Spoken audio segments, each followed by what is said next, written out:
Hi friends. അപ്പോൾ ഇന്നൊരു Sunday വ്ളോഗായാലോ? ശരിക്കും ഞാൻ വ്ളോഗ് എടുക്കാമെന്നൊന്നും പ്ലാൻ ചെയ്തിട്ടില്ലായിരുന്നു. ഞാൻ വെളുപ്പിനെ എണീറ്റ് ഫുഡൊക്കെ ഓൾറെഡി സെറ്റ് ചെയ്തതിന് ശേഷമാണ് വ്ളോഗ് ചെയ്യാമെന്ന് വിചാരിച്ചത് കേട്ടോ. അതുകൊണ്ട് കിച്ചണിലെ പരിപാടികളൊന്നും ഈ വ്ളോഗിൽ കാണുന്നതായിരിക്കില്ല. അങ്ങനെ അടുക്കളയിലത്തെ പരിപാടിയൊക്കെ കഴിഞ്ഞിട്ട് ഞാൻ പുറത്ത് ഇങ്ങനെ കുറച്ച് നടന്നു കേട്ടോ. അപ്പോൾ ഇതാ അമ്മായിയും മാമനും അപ്പുറത്തിരുന്ന് ചായ കുടിക്കുന്നുണ്ട്. ഇവരൊന്നും എഴുന്നേറ്റിട്ടുമില്ല.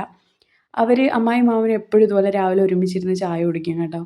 ഈ പ്രായത്തിൽ അവരങ്ങനെ ഇരിക്കുന്നത് കാണാൻ ഒരു സന്തോഷം തോന്നുന്നില്ലേ? അങ്ങനെ നമ്മളെ പരിപാടികളെല്ലാം കഴിഞ്ഞിട്ട് ഞാൻ ഡാൻസ് ക്ലാസ്സിന് പോകാൻ വേണ്ടി ഇറങ്ങിയിട്ടാണ് ഉള്ളത്. അപ്പം നിഖിലേട്ടൻ വണ്ടി എടുക്കാൻ വേണ്ടി പോയിട്ടുണ്ട്. നമ്മളെ മുറ്റത്ത് സ്പേസ് ഇല്ലാത്തതുകൊണ്ട് നമ്മൾ അപ്പുറത്തെ അവരുടെ മുറ്റത്താണ് കേട്ടോ വണ്ടി ഇടാറ്. അപ്പോൾ അവിടുന്ന് എടുത്തിട്ട് വരാമെന്ന് പറഞ്ഞ് അങ്ങനെ എടുക്കാൻ വേണ്ടി പോയി വന്നു. ഞാൻ കുറേ നാളിന് ശേഷമാണ് ക്ലാസ് വീണ്ടും സ്റ്റാർട്ട് ചെയ്തത്. പക്ഷേ എന്നെ കളിക്കാൻ വിട്ടിട്ടില്ല എൻ്റെ പുത്രി. ഭയങ്കര വാശിയായിരുന്നു. അപ്പം അവിടെ ഒരു സൈഡിൽ അവൾ ഇരിക്കുന്നുണ്ട്.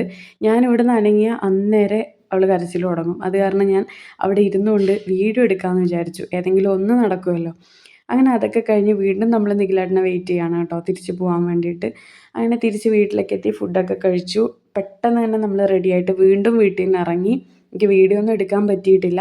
നമ്മളിപ്പോൾ കോയമ്പത്തൂരേക്കാണ് പോകുന്നത്. കുറേ ദിവസമായി നമ്മളിങ്ങനെ വിചാരിക്കുന്നു പോകണമെന്ന്. അന്നേരമാണ് ഇവർ നമ്മളെ അടുത്തേക്ക് വന്നത്. അപ്പോൾ പിന്നെ എല്ലാവർക്കും കൂടെ ഒരുമിച്ച് തിരിച്ച് പോകാമെന്ന് വിചാരിച്ചു.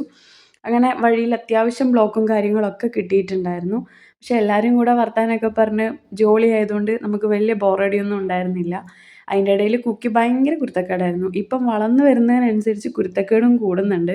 ഈ സൈലൻ്റായിട്ടിരിക്കുന്നത് പാവമായിട്ടൊക്കെ ഇരിക്കുന്നത് വെറുതെ കേട്ടോ. എന്തെങ്കിലും കുരുത്തക്കേട് ഒപ്പിക്കാനുള്ളതിന് മുന്നെയാണ് ഇങ്ങനെ ഇരിക്കുക. അതൊക്കെ ഇങ്ങനെ ആലോചിച്ചുകൊണ്ടിരിക്കുകയാണ് അടുത്തത് എന്ത് ചെയ്യണം എന്ന്. അങ്ങനെ അതൊക്കെ കഴിഞ്ഞ് സന്ധ്യയായി. ചായ കുടിക്കാൻ വേണ്ടി നിർത്താൻ നോക്കിയതാണ്. പക്ഷേ എവിടെയും ചായക്കട കണ്ടിട്ടില്ല. ഇപ്പോൾ ഈ ഹൈവേ ഓപ്പൺ ആക്കിയതുകൊണ്ട് നമുക്ക് സൈഡിൽ കടകളൊന്നും കിട്ടില്ലല്ലോ. അങ്ങനെ വിചാരിച്ചു ഫുഡ് കഴിക്കാമെന്ന്. ഇപ്പോൾ ചായ തപ്പി ഇറങ്ങിയപ്പോൾ ഫുഡ് കഴിക്കേണ്ട ടൈമായി. അങ്ങനെ ഫുഡ് കഴിക്കാൻ നോക്കി നടന്നപ്പം ചായക്കട കിട്ടി. പിന്നെ അവിടുന്ന് ഒരു ചായയൊക്കെ കുടിച്ചിട്ട് കുറച്ച് കഴിഞ്ഞപ്പം കോട്ടക്കലിൽ നിന്ന് നമ്മൾ ഫുഡ് കഴിക്കാൻ വേണ്ടി പ്ലാൻ ചെയ്തു കേട്ടോ. ഈ നമ്മളെ കാരവാൻസാണ്. നമ്മൾ കുറേ കൊല്ലം കോട്ടക്കലുണ്ടായിരുന്നു. അപ്പോൾ നമ്മൾ സ്ഥിരം കയറുന്ന ഷോപ്പാണിത്. ഇവിടുത്തെ ഫുഡ് അടിപൊളിയാണ്. എപ്പോഴും ഭയങ്കര തിരക്കാണ് കേട്ടോ ഇവിടെ. അങ്ങനെ നമ്മൾ അവിടുന്ന് നല്ല ഹൈദരാബാദി ചിക്കൻ കറിയും അതുപോലെ തന്നെ ഞാൻ ഫ്രൈഡ് റൈസാണ് പറഞ്ഞത്. പിന്നെ അവരൊക്കെ പൊറോട്ടയും തന്തൂർ റൊട്ടിയും ഗീ റൈസും ഒക്കെ പറഞ്ഞ് കുക്കി തന്നെ ഫുഡ് കഴിക്കാനൊക്കെ സ്റ്റാർട്ട് ചെയ്തു കേട്ടോ. ഇത് കാണുമ്പോൾ എനിക്ക് സങ്കടമൊക്കെ വരുവേ, ഇത്രയും പെട്ടെന്ന് വലുതായല്ലോ എന്ന്. അങ്ങനെ ഫുഡൊക്കെ കഴിച്ചിട്ട് ഇത് കോട്ടയ്ക്കൽ ആര്യവൈദ്യശാലയാണ്. നമുക്ക് ഇതിലേ പോകേണ്ട ആവശ്യമില്ല സത്യം പറഞ്ഞാൽ. പക്ഷെ നമ്മളെ എല്ലാവരും ഫേവറേറ്റ് ആയിട്ടുള്ളൊരു സാധനം വാങ്ങാൻ വേണ്ടി പോകുന്നതാണ്. പാൽ കേക്ക് എന്ന് പറയും. എനിക്കിതിലേ പോകുമ്പോഴൊക്കെ കുറേ മെമ്മറീസ് ഉണ്ട് കേട്ടോ. നമ്മളുടെ എൻഗേജ്മെൻ്റൊക്കെ ഇവിടെ വെച്ചിട്ടായിരുന്നു ഉണ്ടായിരുന്നത്. നായടിപ്പാറയായിരുന്നു നമ്മൾ നിന്നിട്ടുണ്ടായിരുന്നത്. അപ്പോൾ ഇവിടുന്ന് കുറച്ചുകൂടെ പോയാൽ നമ്മളുടെ നിന്ന സ്ഥലമൊക്കെ കാണാൻ പറ്റും. പക്ഷെ നമ്മൾ പോയില്ല രാത്രി ആയതുകൊണ്ട്. അങ്ങനെ പാൽ കേക്കൊക്കെ വാങ്ങി തിരിച്ച് നമ്മൾ അതിൻ്റെ ഇടയിൽ ഇടയ്ക്ക് നിർത്തിയിട്ടൊക്കെ ഉണ്ടായിരുന്നു. അങ്ങനെ വെളുപ്പിനൊക്കെ ആയപ്പോൾ നമ്മൾ വീട്ടിലെത്തി. അമ്മ ഉറങ്ങാണ്ടിരിക്കുകയായിരുന്നു നമ്മളെയും വെയിറ്റ് ചെയ്തിട്ട്. അപ്പോൾ ഇവർ തമ്മിൽ കണ്ടിട്ട് കുറച്ച് ദിവസമായല്ലോ. അതിൻ്റെ സ്നേഹപ്രകടനമാണ് ഈ കാണുന്നതൊക്കെ. അങ്ങനെ കുക്കി ഉറക്കമായതുകൊണ്ട് ഞാൻ വണ്ടിയിൽ നിന്ന് ഇറങ്ങിയില്ല. അമ്മ വന്നിട്ട് കുക്കീനെ എടുക്കാമെന്ന് പറഞ്ഞുകൊണ്ട് ഞാൻ വണ്ടിയിൽ തന്നെ ഇരുന്നു. അങ്ങനെ വീഡിയോ എടുക്കുന്നതാണ് കേട്ടോ. ശരിക്കും 11:30 എത്തേണ്ട നമ്മൾ 1 മണിയായി. കാരണം ഇടയ്ക്ക് നിർത്തി ഫുഡൊക്കെ കഴിച്ച് അതൊക്കെ കഴിഞ്ഞ് ഓരോ കട്ടനൊക്കെ കുടിച്ചിട്ടൊക്കെ മെല്ലെ മെല്ലെയാണ് വന്നത്. കുക്കി പിന്നെ ആകെ എക്സൈറ്റഡായി. കുക്കിക്ക് അറിയില്ലല്ലോ ഇങ്ങോട്ടാണ് വരുന്നത് എന്ന്. കുക്കി ഓരോ ഉറക്കം കഴിയുമ്പം ഓരോരോ സ്ഥലത്താണ്. അത് ജനിച്ചപ്പോൾ തൊട്ടേ അങ്ങനെയാണ് കേട്ടോ. ഇപ്പോഴും അതിൽ വലിയ മാറ്റമൊന്നുമില്ല. പിന്നെ അവൾ ഇവിടെ കയറി വന്ന് കുഞ്ഞുവിനെ എണീപ്പിക്കാൻ നോക്കുന്ന പണിയായത്. പക്ഷെ കുഞ്ഞ് നല്ല ഉറക്കമായിരുന്നു. അങ്ങനെ ഞങ്ങൾ രണ്ടുപേരും കൂടെ അവളവിടെ ആക്കിയിട്ട് കുറച്ച് സമയം കളി കാണാൻ വേണ്ടി പോയി.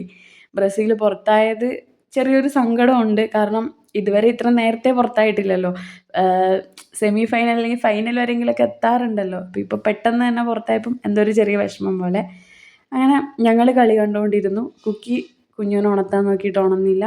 പിന്നെ കുറേ നേരം കഴിഞ്ഞപ്പോൾ അവൻ എണീറ്റ് വന്നു കേട്ടോ, അപ്പുറം പോയി കിടക്കാൻ വേണ്ടി. അങ്ങനെ കുറച്ച് സമയം അവർ തമ്മിൽ അവിടെ ഇരുന്ന് ചെറിയൊരു കളിയൊക്കെ ഉണ്ടായിരുന്നു. അപ്പം എൻ്റെ ഒരു സൺഡേ ഇത്രയേ ഉള്ളൂ. ഒരു കുഞ്ഞു വ്ളോഗായിട്ട് എല്ലാവരും ഇതെടുക്കുക, സപ്പോർട്ട് ചെയ്യുക. എല്ലാവരും സബ്സ്ക്രൈബ് ചെയ്യണം. നന്നായിട്ടൊന്ന് സപ്പോർട്ട് ചെയ്യുക കേട്ടോ എന്നെ. പിന്നെ നിങ്ങൾക്ക് എങ്ങനത്തെ വീഡിയോ ആണ് ഇഷ്ടം എന്നുള്ളതും കൂടെ ഒന്ന് കമൻറ്റ് ചെയ്യണം. എന്തെങ്കിലും നെഗറ്റീവ് ഉണ്ടെങ്കിൽ അതൊക്കെ കമൻറ്റ് ചെയ്തോളൂ കേട്ടോ. അപ്പോൾ ഇത്രയേ ഉള്ളൂ. Thank you.